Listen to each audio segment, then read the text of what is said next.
This mug looks plain, but all the decoration is on the drinking side. Here's what it says. It's had a few too many visits to the dishwasher, so this is a hand wash item now. Yeah. September 18, this day in history. We're going to go all the way back to the year 96, when the Roman Emperor Domitian died on this day in the year 96. In 1709, Samuel Johnson, English scholar and lexicographer, was born in Lichfield, Staffordshire, which of course is in England. In 1755, Fort Ticonderoga, New York opened. In 1793, on this day, George Washington laid the cornerstone to the United States Capitol building, home of the legislative branch of the American government. This building would take nearly a century to complete. As architects came and went, the British set fire to it, was called into use during the Civil War. Today, the Capitol building, with its famous cast iron dome and important collection of American art, is part of the Capitol complex, which includes 6 congressional office buildings and 3 Library of Congress buildings, all developed in the 19th and 20th centuries. In 1810, Chile declares independence from Spain. In 1851, the New York Times started publishing at 2 cents per copy. In 1862, McClellan let Lee retreat from Antietam. I don't know that it was like, okay, y'all go ahead on. I think it was more like, dang, they got away, after about the worst war day ever the day before. In 1872, Oscar II becomes King of Norway and Sweden. In 1882, the Pacific Stock Exchange opened as the local security board.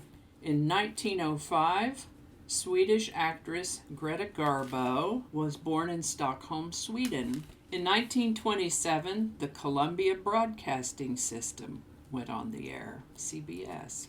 In 1933, Jimmie E. Rogers, American singer and guitarist, was born in Camas, Washington, C-A-M-A-S, Camas, Washington. In 1933, Robert Blake, American actor, was born in Nutley, New Jersey. In 1934, the USSR joined the League of Nations. In 1938, even though they lost a doubleheader, the Yanks clinched pennant number 10. Those guys are some pennant-clinching dudes. In 1939, American comedian Fred Willard was born in Shaker Heights, Ohio. On this day in 1940, American actor and singer Frankie Avalon was born in Philadelphia, Pennsylvania. On this day in 1944, American singer and songwriter Michael Franks was born in La Jolla, California. The thing I particularly remember about Michael Franks is a song called Popsicle Toes. It's a delightful little tune, and I'll put a link to that in the description so that you can enjoy it as well. 1951, the American neurosurgeon, Republican politician, and U.S. Secretary of Housing and Urban Development, Ben Carson, was born in Detroit, Michigan. In 1953, Vanguard 3 is launched into Earth's orbit. In 1957, the TV show Wagon Train premiered. In 1959, serial killer Harvey Glattman was executed in a California gas chamber for murdering 3 young women in Los Angeles. In 1960, Fidel Castro arrived in New York City as the head of the Cuban delegation to the United Nations. In 1961, American actor, star of The Sopranos, James Gandolfini, was born in Westwood, New Jersey. I was very sorry to hear of his passing in 2013. In 1965, the TV show Get Smart premiered. In 1966, Gemini 10 was launched. In 1970, American singer, songwriter, guitarist, producer Jimi Hendrix died on this day. I remember that too. In 1971, Jada Pinkett Smith, American actress, was born in Baltimore, Maryland.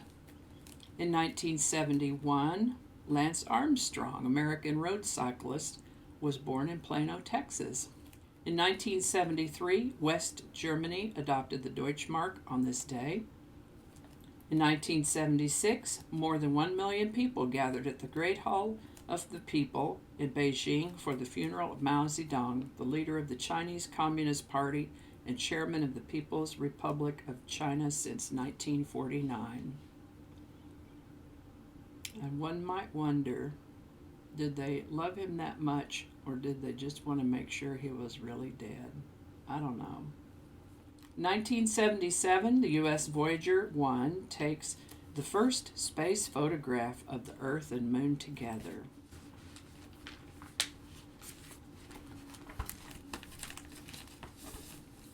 In 1980, Soyuz 38 carried 2 cosmonauts, one of them a Cuban, to Salyut 6 space station.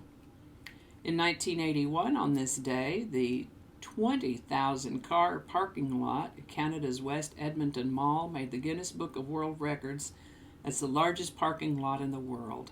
Oh my gosh, imagine that one on Christmas Eve.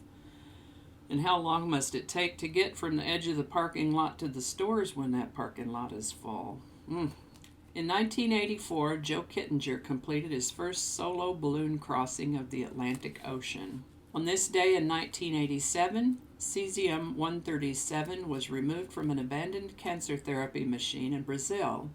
Hundreds of people were eventually poisoned by radiation from the substance, highlighting the danger that even a relatively small amount of radiation can pose.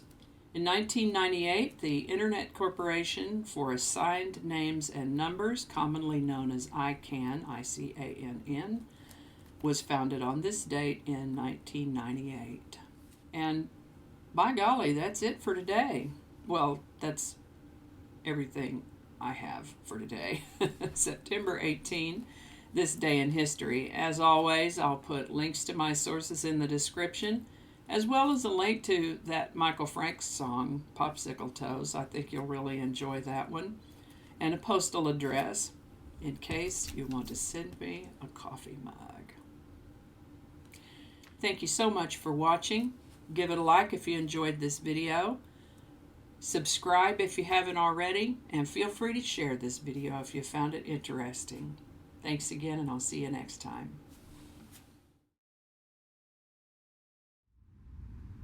Come on now, you can do it. You can do it. I know you can do it. Good girl, good girl. Okay.